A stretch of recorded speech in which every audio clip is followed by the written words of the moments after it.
शब्द कितनी भी समझदारी से इस्तेमाल कीजिए, फिर भी सुनने वाला अपनी योग्यता और मन के अनुसार ही उसका मतलब समझता है। माना कि कठिनाई आने पर आदमी अकेला हो जाता है, मगर यह भी सच है कि कठिनाई आने पर ही अकेला व्यक्ति मजबूत होना भी सीख जाता है। नमस्कार, मैं हूं कमल श्रीमाली। आप सभी का बहुत बहुत स्वागत आपके अपने चैनल में और राहु के कुंभ राशि में प्रवेश के विशेष एपिसोड में।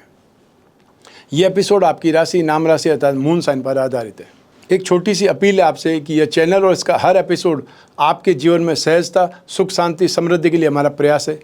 आप भी हमारे इस चैनल को सब्सक्राइब कर, शेयर कर, कमेंट कर, लाइक कर, हमारा उत्साहवर्धन करें, हमारा सहयोग करें, हमें भी अच्छा लगेगा। राहु को छाया ग्रह माना जाता है, साथ ही कष्टों का पर्याय भी। राहु में एक विशिष्ट गुण कहें या दोष, वह है घटनाओं को घटाने की आकस्मिक शक्ति। राहु एक रहस्य प्रदान ग्रह है। इसकी विनाश प्रवृत्ति समुद्र मंथन की तरह होती है। इस मंथन की प्रक्रिया इतनी कष्टकारी होती है कि व्यक्ति को भौतिक सुख साधनों में आसक्त करके द्वंद्व उत्पन्न करते हैं। वैदिक ज्योतिष शास्त्र के अनुसार राहु एक अशुभ मगर बहुत ताकतवर ग्रह है। यहाँ तक कि राहु मंगल के साथ में स्थित होने पर उसका प्रभाव शून्य तक कर देते हैं। राहु का खुद से कोई अस्तित्व न होने के बावजूद भी यह अन्य ग्रहों से ज़्यादा प्रभावशाली है, ज़्यादा ताकतवर है। छाया ग्रह होने की वजह से यह हर समय हमारे साथ में रहते हैं और अपना गोचर या दशा आने पर पूर्ण रूप से हमारे ऊपर हावी हो जाते हैं। राहु अपना प्रभाव संबंधित राशि में स्थित होने के आधार पर देते हैं। शुभ ग्रह के साथ में बैठने पर शुभ फल को दुगना तक कर देते हैं। लाभेश, धनेश, लग्नेश, बृहस्पति के साथ साथ राहु सर्वाधिक आकस्मिक धन प्रदायक ग्रह माने जाते हैं। अब यही रहस्यमय ग्रह राहु 18 मई 2025 को कुंभ राशि में प्रवेश कर जाएंगे और 5 दिसंबर 2026 तक कुंभ राशि में ही वक्री रूप में गतिशील रहेंगे। तो आइए जानते हैं कि कुंभ राशि के राहु का आपकी मकर राशि पर क्या प्रभाव पड़ेगा, शुभ या अशुभ। आप मकर राशि वाले जातकों के लिए राहु आपकी राशि से सेकंड हाउस में 18 मई 2025 को प्रवेश कर रहे हैं। आपको राहु बड़े व्यवसाय का सुख देंगे। कोई संपत्ति यदि गिरवी पड़ी है तो वह मुक्त हो सकती है, रिलीज हो सकती है। बहुत बड़ा धन लाभ अर्थात अनएक्सपेक्टेड फाइनेंशियल गेन की स्थिति बनेगी। घर और घर से बाहर नौकरी, व्यवसाय, प्रोफेशन आदि में फ़ायदा होगा। पैसा अटक जाने या काम रुक जाने के कारण फाइनेंशियली लॉस की संभावना कम से कम हो जाएगी और थोड़ी बहुत बचत भी आप कर पाएंगे। जो स्टूडेंट्स हैं उनके एजुकेशन में अड़चनें आएंगी, विरोधी अधिक पैदा होंगे लेकिन आपके सामने टिक नहीं पाएंगे।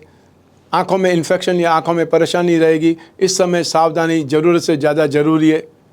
फाइनेंशियल गेन अर्थात आमदनी भी मुश्किल से हो सकती है। ऐसे गोचर में व्यक्ति वाचाल या विरोध करने वाला या विरोधियों से भी कमाई करने वाला हो सकता है। राहु के इस गोचर में अपनी माँ के साथ में रिश्ते खराब हो सकते हैं।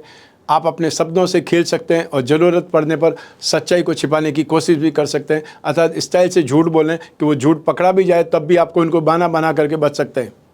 राहु के कुंभ राशि में प्रवेश से आपके स्वास्थ्य पर क्या असर पड़ेगा, इसके बारे में बात करते हैं।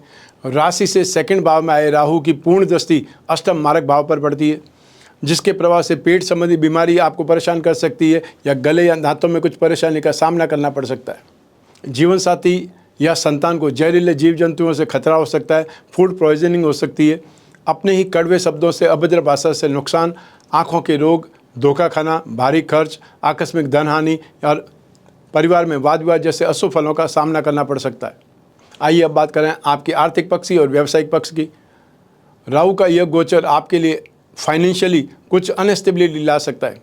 इस समय अचानक अप्रत्याशित धन प्राप्ति के योग भी बनेंगे, लेकिन खर्चे भी उतने ही बढ़ जाएंगे। आप में से वे लोग जो शेयर बाजार, कमोडिटी, ऑनलाइन बिजनेस या ट्रेडिंग से जुड़े हुए हैं, उन्हें बहुत ही सोच समझ करके डिसीजन लेने की ज़रूरत होगी। फाइनेंस, बैंकिंग, इंश्योरेंस और अकाउंटिंग से जुड़े लोग सावधानी से इन्वेस्टमेंट करें, अन्यथा लॉस होने वाला है। व्यवसाय करने वाले लोगों को नई योजनाओं पर, नई स्ट्रेटेजी पर, प्लानिंग पर सोच समझ करके काम करने की ज़रूरत होगी। आपके लिए जल्दबाजी नुकसानदायक हो सकती है, खतरनाक हो सकती है। जो लोग नौकरी वाले लोग हैं, जॉब वाले लोग हैं, उन लोगों के लिए प्रमोशन या नई नौकरी की संभावनाएं बन सकती है, लेकिन जल्दबाजी में भी कोई बड़ा फैसला नहीं लेना है। ऐसा नहीं हो कि आप नौकरी छोड़ भी दें, एक जगह रिजाइन दे दें और दूसरी जगह से अपॉइंटमेंट लेटर ही ना मिल पाए, या आपको जाने के बाद में लगे कि आपने गलत फैसला लिया है, आपको नहीं लग रहा कि आपको यहाँ पे कंटिन्यू करना चाहिए, ज्वाइन करना चाहिए। ऐसी स्थिति में फिर आप न इधर के रहेंगे न उधर के रहेंगे, अर्थात वापस नौकरी ढूंढना आज के ज़माने में बहुत मुश्किल है। आइए अब बात करें राहु के दृष्टि फल की। सभी ग्रह अपने से 7वें भाव को 180 डिग्री पर हर कोई ग्रह देखता है, लेकिन कुछ ग्रहों को विशेष दृष्टियाँ प्राप्त है। राहु को राशि से 5वीं और जिस राशि में वापस बोल रहा हूँ, राहु को जहाँ वो स्थित है वहाँ से 5वें भाव पर, 7वें भाव पर, 9वें भाव पर विशेष दृष्टि मिली हुई है, अर्थात 5वीं और 9वीं दृष्टि विशेष है। उसका क्या इम्पैक्ट पड़ने वाला है, मैं हर राहु की दृष्टि का इम्पैक्ट आपको बता रहा हूँ अलग अलग ढंग से। राहु के धन संपत्ति भाव में प्रवेश होने से मिथुन राशि रोग भाव पर मित्र दृष्टि, अष्टम मारक भाव पर सिंह राशि पर शत्रु दृष्टि और कर्म भाव 10th हाउस पर तुला राशि पर मित्र दृष्टि पड़ेगी। उसका इम्पैक्ट आपको अब मैं बतला रहा हूँ। राहु की पंचम दृष्टि रोग भाव मित्र मिथुन राशि पर होगी, जिससे रोग, कर्ज, वाद विवाद का विश्लेषण किया जाता है। राहु के इस गोचर प्रभाव से क्रोधी और खराब भाषा बोलने वाले व्यक्ति बन सकते हैं।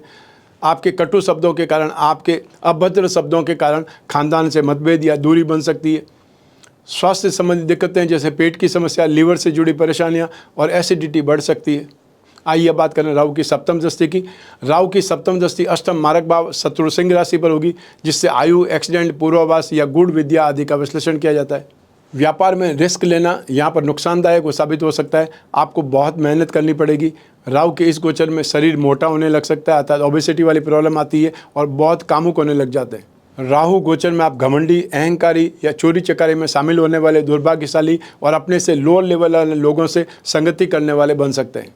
तो ऐसी स्थिति में जो संगति, जो फ्रेंड सर्कल है, उसको वापस रिफाइन कीजिए और जहाँ तक संभव हो अपने से हाई लेवल है उन लोगों से बातचीत करिए, ताकि कुछ न कुछ आप में समझ भी विकसित होगी और उनकी दृष्टि से आप फ़ायदा भी उठा सकते हैं। आइए अब बात करें राहु की नवम दृष्टि की। राहु की नवमी दृष्टि आपकी राशि से 10th हाउस कर्म भाव पर मित्र तुला राशि पर होगी, जिससे नौकरी या कार्य व्यवसाय, कारोबार का विश्लेषण किया जाता है। राहु के इस गोचर में अचानक से आपको प्रत्यक्ष संपत्ति प्राप्त हो सकती है, लेकिन उत्तराधिकार से, वश्य से प्राप्त धन संपत्ति को आप खुद ही मुसीबत में डाल सकते हैं और या फिर पेरेंटल संपदा को नष्ट करने वाले व्यक्ति बन सकते हैं। आप इस गोचर में बहुत संघर्ष करेंगे और बहुत मेहनत के बाद में थोड़े से पैसे बचा भी पाएंगे। आइए अब बात करते हैं राहु दोष निवारण के उपायों की। आपको शनिवार के दिन किसी मंदिर में जाकर के झंडा लगाना चाहिए। आपको भैरवनाथ जी के दर्शन करने चाहिए, चाहे शनिवार को करें या रविवार को करें। आप हनुमान जी की मूर्ति के सामने बैठ करके चमेली के तेल का दीपक लगा लें और फिर बजरंग बाण का पाठ करें। राहु के दुष्प्रभावों से आपको राहत जरूर मिलेगी। आपको कुत्तों को दूध रोटी खिलाने से राहत मिलेगी या अच्छे परिणाम मिलेंगे। कोई पवित्र नदी या सरोवर या तीर्थ स्थान में जाकर के स्नान करने से जो कामना पूर्ति है उसमें सफलता मिलेगी। आपको बुधवार या शनिवार के दिन साबुत काली उड़द का दान करना चाहिए। हर शनिवार को एक जटा वाला नारियल लेना है और उसे प्रातः राहु काल में 9 से 10:30 के बीच में समय आता है, स्वयं के ऊपर से 11 बार घुमा करके उसे जल में विसर्जित कर देना है या शनि मंदिर में चढ़ा लेना है। राम रक्षा कवच या काल भैरव कवच धारण करना है। जो सामर्थ्यवान है वो दोनों का संयुक्त कवच बना करके धारण कर सकते हैं। और या फिर राहु का एकाक्षरी बीज मंत्र ओम राम राहवे नमः, इसका यथासंभव आप में जितना भी समय मिले उतना आपको जाप करना चाहिए। तो ये था राहु के कुंभ राशि में प्रवेश से आपकी राशि को अर्थात मकर राशि को क्या फल मिलेगा, ये मैंने आपको बतलाया आपकी जन्म कुंडली में से एक ग्रह चंद्रमा को आधार बना करके। आप इस विश्लेषण को अपनी जन्म कुंडली के संदर्भ में और सटीकता से जान सकते हैं, क्योंकि जन्म कुंडली आपकी अपनी है और आपकी अपनी डिटेल से ही बन सकती है। आपकी कुंडली में जो दशा अंतर्दशा चल रही है, जो योग या दुर्योग है, राहु किस स्थिति में, किन ग्रहों के साथ में, किन ग्रहों के दृष्टि में, उन सभी का इम्पैक्ट आपको मिलता रहेगा या आपको मिलेगा। लेकिन जब जीवन में समस्याएं ज़्यादा हो, भविष्य में झांकना हो, कोई बहुत बड़ा डिसीजन लेना हो, तो अपनी जन्म कुंडली का विश्लेषण करवाना चाहिए। समय समय पर करवाना चाहिए, वर्ष में एक बार तो जरूर कराना चाहिए। क्योंकि अगर आने वाला समय बहुत पॉजिटिव है तो आप उत्साह के साथ में काम करेंगे, डेयरिंग दिखाएंगे और या फिर रिस्क लेंगे, लेकिन उसका इम्पैक्ट आपको शानदार मिलेगा, पॉजिटिविटी मिलेगा, गेन मिलेगा। लेकिन यदि समय नेगेटिव है तो आप नुकसान से बचने के लिए सावधानी रखेंगे, रिस्क नहीं लेंगे और साथ ही साथ जो कुछ बच जाएगा वो आपका फ़ायदा ही होगा। तो दोनों ही स्थितियों में अपनी कुंडली विश्लेषण से आपको फ़ायदा ही मिलेगा, नुकसान तो होने का सवाल नहीं है। आप कोई भी कंट्री में रहते हो, कोई भी शहर में रहते हो, अपने घर बैठे हुए, अपने ऑफिस में बैठे हुए अपनी कुंडली का विश्लेषण करा सकते हैं। जो चाहे वो पूछ सकते हैं। आप अपनी कुंडली विश्लेषण के लिए स्क्रीन पर दिए हुए नंबर पर संपर्क करके या तो अपॉइंटमेंट फिक्स करें, वीडियो कंसल्टेंसी या टेलीफोनिक कंसल्टेंसी, और या फिर व्हाट्सएप नंबर है उस पर मैसेज ड्रॉप करें। हमारे टीम मेंबर्स आपसे संपर्क करेंगे, आपको अपॉइंटमेंट का समय भी देंगे और साथ ही साथ आपसे बात कराने तक जिम्मेदार बने रहेंगे। आपको सिर्फ एक ही काम करना है कि आपको इन नंबर पर संपर्क करके अपॉइंटमेंट फिक्स करना है और जो भी आप पूछना चाहते हैं वो सारे प्रश्न एक पेपर पर लिख दीजिए, ताकि आपको और मेरी जब बात हो तो आप कोई पॉइंट भूल न जाएं। और यदि भूल भी गए तो भी कोई दिक्कत नहीं है, वापस फ़ोन करेंगे। अगर 2-3 दिन बाद तो भी आपकी वापस बात होगी, अगर कोई क्वेश्चन आपसे छूट चुका है तो। मैं कामना करता हूं कि आप स्वस्थ रहें, प्रसन्न रहें, सुरक्षित रहें।